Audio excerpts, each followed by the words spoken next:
Let me tell you something wild. If you'd told me a year ago that a busted tractor would turn my life upside down, I'd have laughed you clean off my porch.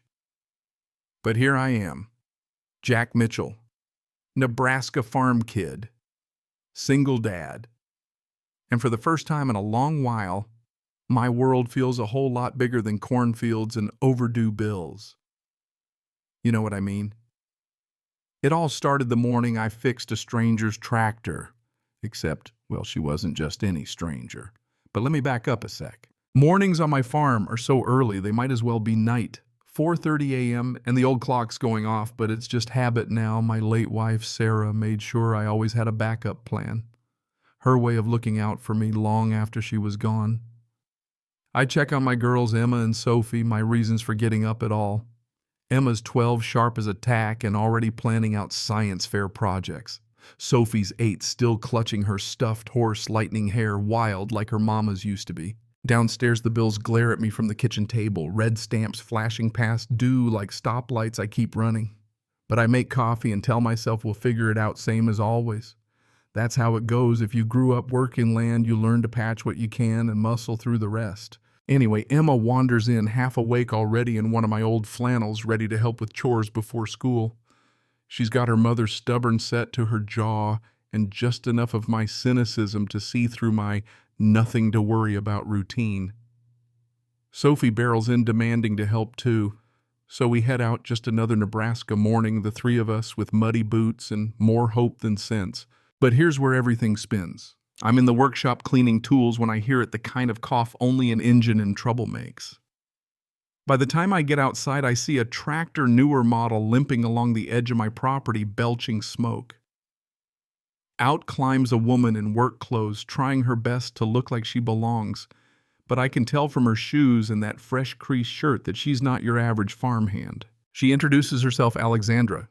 Her hands are soft, but she's game enough peering into the engine with me.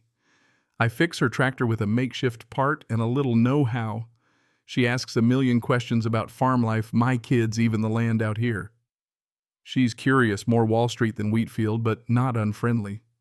Leaves behind a money clip with initials AW, expensive, out of place in the dirt, but I figure whatever, I'll see her again. The very next morning, our peaceful routine explodes.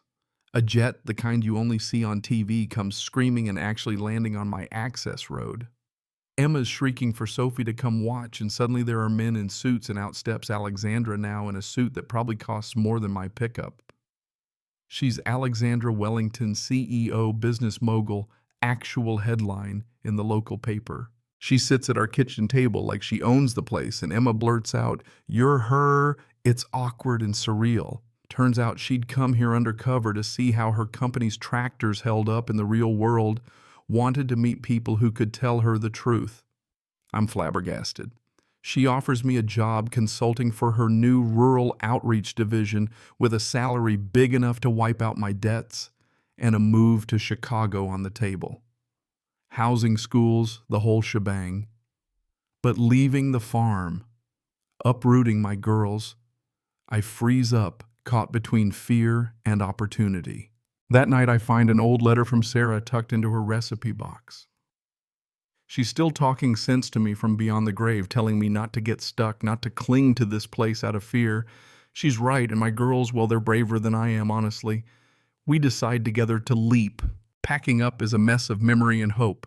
Our neighbors, the Wilsons, offer to lease the farm, keep it running for us. Emma's excited for science labs. Sophie draws pictures of the farm to take with her.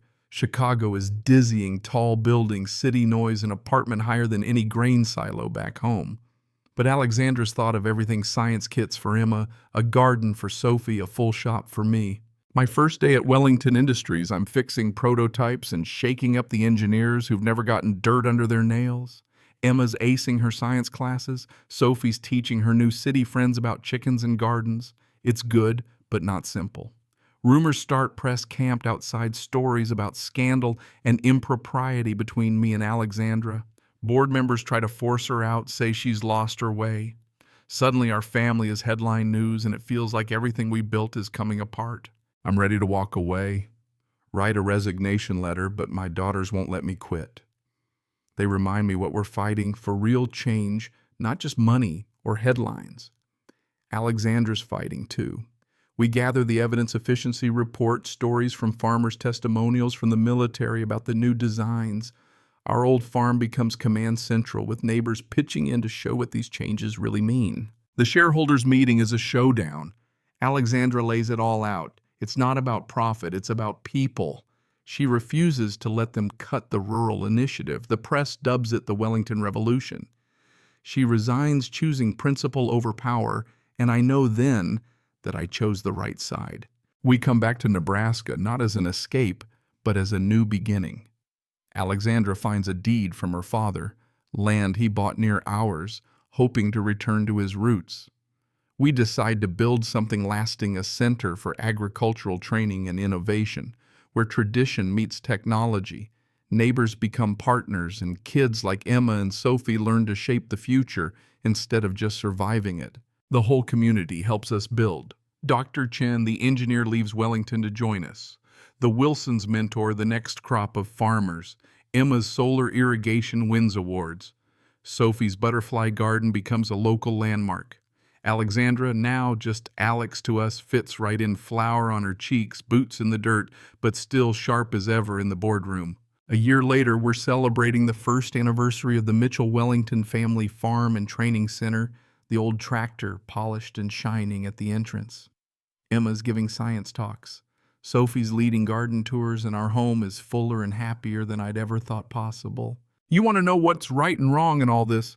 What counts as real justice or just plain luck?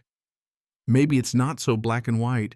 Maybe it's about taking chances, being brave when you're scared, and building something worth passing on.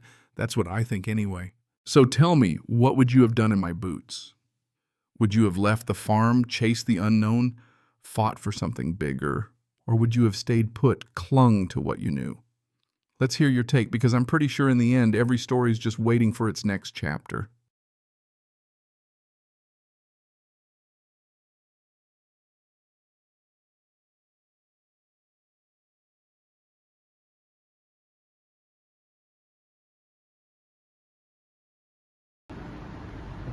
Xin chào các bạn, mình là Trinh, mình phụ trách viết content.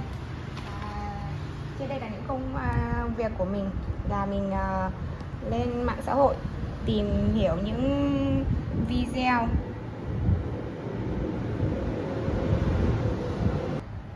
Next one? Alright. Thank you, man. Hey, if you guys have any trouble, let somebody know. Please. After the tree to hold on to. Yeah, they're